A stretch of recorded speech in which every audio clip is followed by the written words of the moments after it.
Hey guys, my name is Dice Rollin'. Today we're going to be taking a look at something that I'm sure a lot of you had forgotten. And unfortunately, I'm going to have to remind you. Smiley was directed by Michael J. Gallagher, who went on to direct such things as... Oh, no. I'm seeing a pattern forming already. It was released on October 12th, 2012 and received less than lukewarm reviews. An urban legend revolving around a smiling serial killer is discovered, leading a college student to try to figure out whether or not there is an actual slasher on the loose, or if she's gone off the deep end. So without further ado, this is my review of Smiley.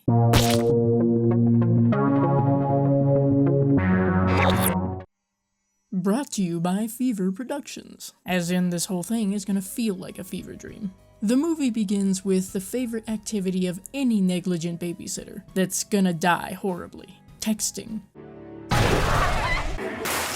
This is gonna be one of those movies, isn't it? God damn it. I had to get your attention somehow. How about you just fucking say something?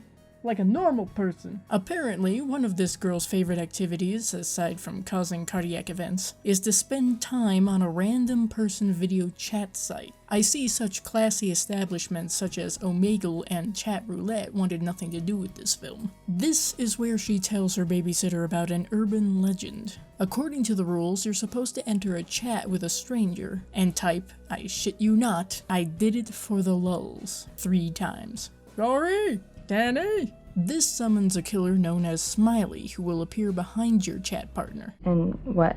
Bitch, what do you think? He plays tiddlywinks with their entrails. He stitched his eyes shut and carved a smile onto his face. Can you say Creepypasta lawsuit? On a side note, this little girl's dad is 100% overtly creepy and inappropriate. So that night, when the babysitter returns home, she decides to check out this chat site the little girl was using. Because the first thing that I like to do after a long day is relax by watching some eternally single and lonely dudes whip out their shriveled dicks. This isn't what happens, however. Instead, she comes across a guy who summons Smiley, who immediately kills her. We're then introduced to our main protagonist, Ashley, played by Caitlin Gerard. She's moving in with a roommate to start college life with a single box of possessions. I guess she's a minimalist. Also, if you take a shot every time a character says daddy, you'll get alcohol poisoning before the 3rd act and won't have to watch the rest. Proxy is Ashley's new roommate, and she's played by Melanie Papalia. My parents bought it 4 years ago and they can't sell it, so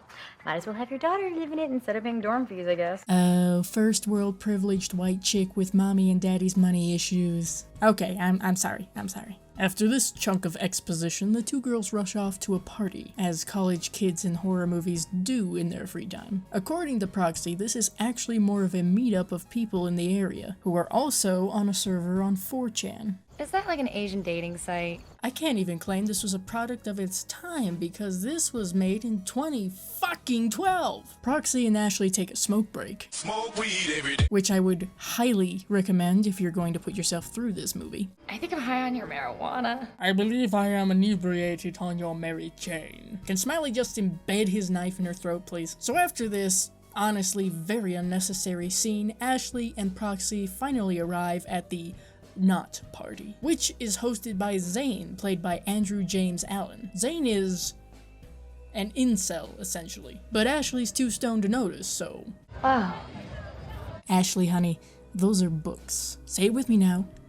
Books. That's kind of my special research area, the intersection of the strange and retarded. And the award for most people pissed off in the first act of a film goes to this movie. Zane proceeds to try to seem interesting and intelligent for a few minutes before a new character arrives. This is Bender, played by, you guessed it, Shane, someone call Peter Dawson. I'm joking. We call the ASPCA in this house. You know, I didn't think it was possible for someone to make Shane Dawson appear less awkward, but boy is Ashley going for it. What are you doing here, pet a bear? Well, didn't that just age like fine wine? I almost feel like I could make some sort of bingo game out of this movie. It's also highly ironic that a bunch of sketchy frat bros are shaming Bender.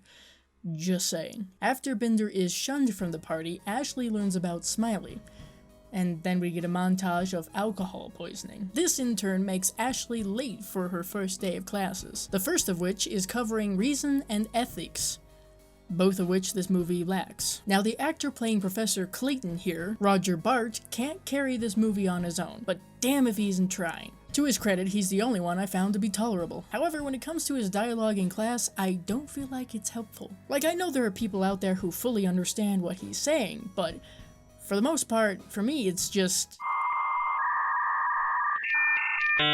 Oh, did I mention Tobuscus was in this?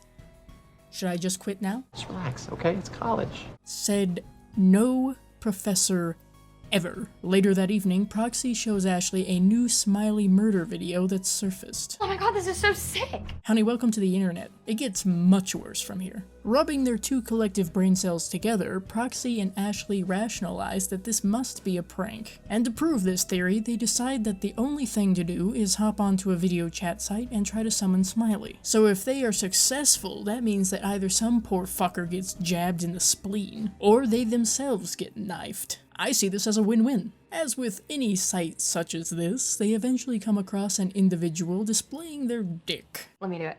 Maybe Smiley will come out and cut off his wiener. Guys, I think I found the real villain here. Turns out Smiley is real and kills Penis Man on the spot. And naturally, Proxy and Ashley freak out. Proxy assures Ashley that there's no way Smiley could come after them as long as they pretend this ever happened to avoid attention. We get a heartfelt phone call between Ashley and her dad, featuring another unnecessary jump scare.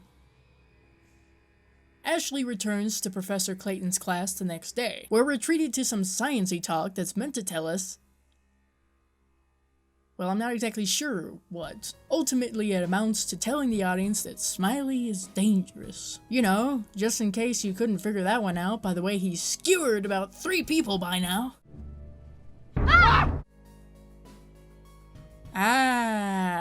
Ashley enlists Binder's help in trying to find out whether or not Smiley is real. I reported the child porn they posted on B.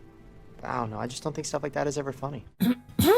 Honestly, this whole interaction doesn't prove squat. It's just a bunch of, what if Smiley's real? What if he's not? But what if he is? It's like all the evil around the internet found one place to hide.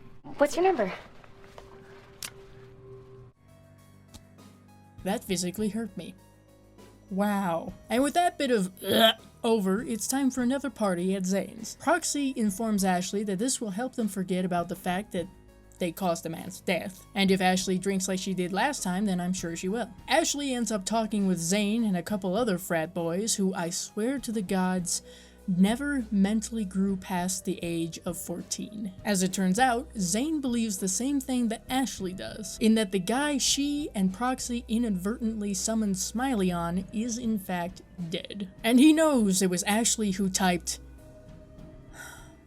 "I did it for the lulz." Ashley decides to take a hazy walk home, but gets chased by Smiley. She wakes from her near-death experience to find that she is somehow in her bed, and it's the next morning. Proxy proceeds to gaslight her into believing that she's gone off the deep end. Ashley actually does something smart and seeks psychiatric help to confirm that she's not in fact losing her mind, any more than usual.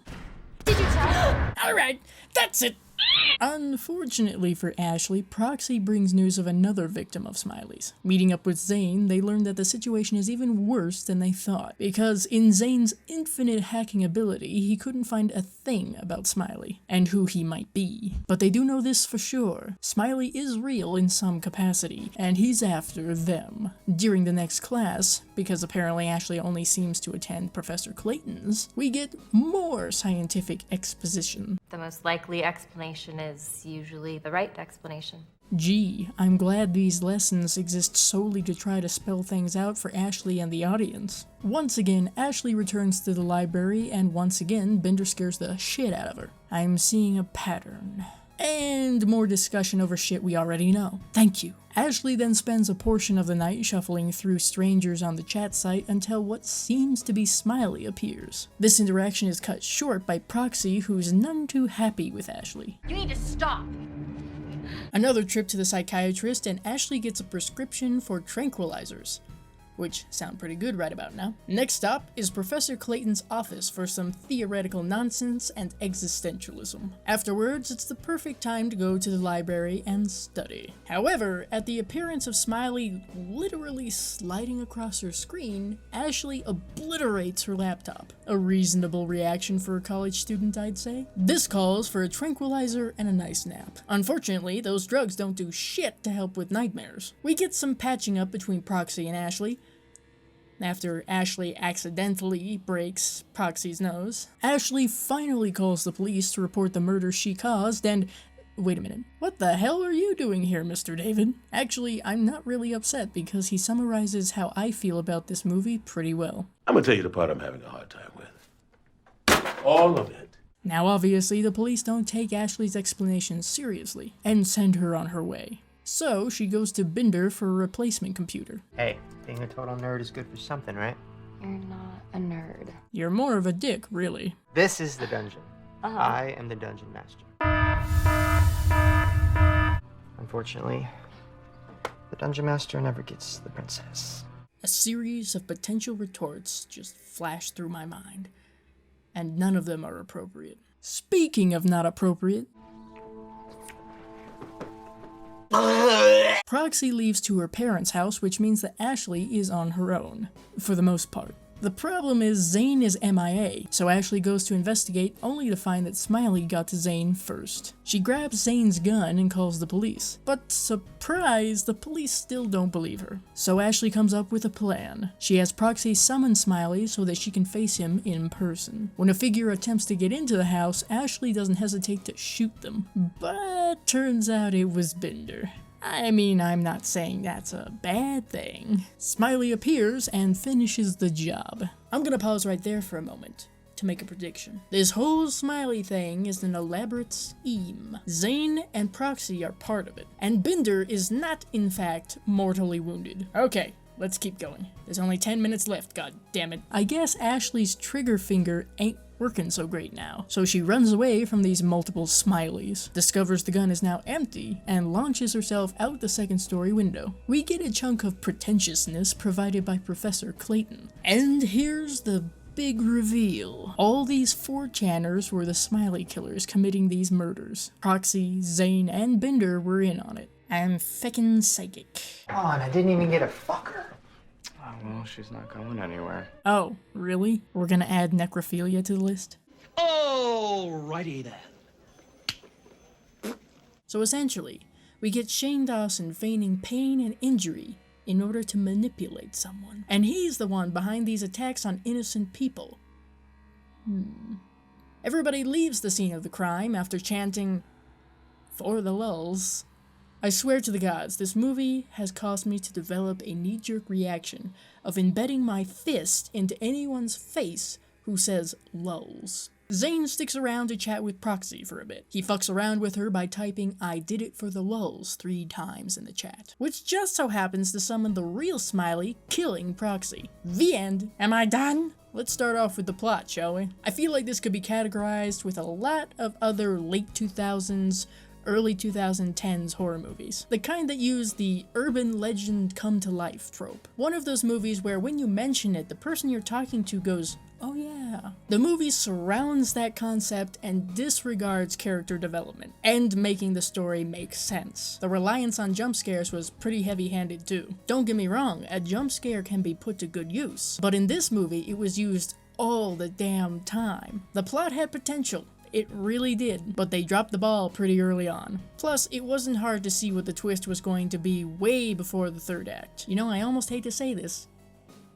but Unfriended did it better. Think about it. It's the same kind of concept. Some supernatural entity is terrorizing a group of young adults through a webcam-based plot device. The difference is that in Unfriended, the kills had more creativity. It wasn't just a jump scare from someone wearing a distorted mask, popping up behind a person sitting at their computer and stabbing them. None of the characters are likable, not even in the purposeful way. As a viewer, I need at least one character to like and want to follow. Usually, that's the protagonist. But Ashley didn't do the title of Final Girl justice. Her personality was inconsistent and she jumped and screamed at everything. Maybe it would have been better if she had started out as this kind of innocent and timid girl, and became a strong and resourceful person.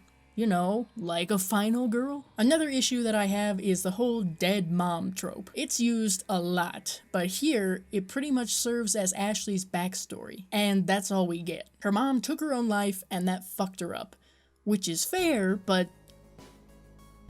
And actually, am I the only one that found it a touch offensive that possible mental illness was used as a plot device? Like, Ashley's mother took her own life due to severe mental illness. And through all these events, Ashley questions the reality of things, because she might have inherited this. There are plenty of examples of characters having trouble figuring out what's real and what's not, without a history of mental illness. Just a thought. I can't really say I blame the actors here though. They didn't seem to have much to work with. They certainly weren't given much of anything substance-wise for their characters. At least a number of them went on to have good acting careers. And some didn't. By no means is this the worst acting I've ever seen, but it felt kind of like that pocket of air in a brand new bag of chips. Not much to speak of atmosphere-wise. The look of the film is typical for a lot of horror movies in the last couple decades, not focusing on colors so much as making things look dark and spooky. I didn't hate it, but I didn't like it either. It just felt generic. The effects were very unimpressive. And don't give me none of that independent film shit. Horror history has shown amazing effects from a low-budget independence. The digital stuff is passable, I suppose, but the kills were severely lacking. They didn't look horrible, but they didn't look great either. Particularly, the climactic scene of Ashley jumping out the window. I had that same broken glass overlay in my effects folder, honey. Each time Smiley killed someone, it was just a repeat of the last, essentially. Slasher movies are typically known for their memorable kills. By God, there are tons of lists about this. And yet, Smiley made you yawn in the middle of multiple kills. The score done by Dave Porter didn't stand out very much to me. It was alright and it served its purpose, but I don't see myself listening to it on its own for any reason. Again, kind of your generic horror movie sits in the background passively kind of scoring. With all that being said, I'm giving Smiley 2 out of 10 bloody thumbs up. I can see why this film has been all but forgotten at this point. Like I showed you earlier, it only sold about 30,000 copies, and doesn't hold good ratings. This is one of those movies that a select few people sought after, just because one of their favorite old school YouTubers was in it, or because it was on a streaming service and you were bored and had seen everything else. It tries to come across as highly intelligent and socially aware, but instead just turned out stupid and incredibly tone deaf. I know a number of people have dubbed this the worst horror movie ever, but I don't think it deserves that title. I don't think it deserves any title, really. It's just so bland and slow and repetitive. It lacks the creativity and even humor that makes so many other slasher films entertaining. Like I said, it had potential. I would recommend Smiley to people who enjoy watching horror films that have essentially been forgotten. Slasher junkies, no matter how lackluster. And anyone who just wants to check it off their watch list. So, I hope you enjoyed this video. If you did, give it a like to let me know. Don't forget to leave a comment down below telling me what you thought of this movie. And if you have any suggestions for horror movies you'd like to see me review in the future. You can support the channel through my Patreon, where you would also get early access to videos like this. And don't forget to share this video to help the channel grow, and subscribe for more videos like this. See you later.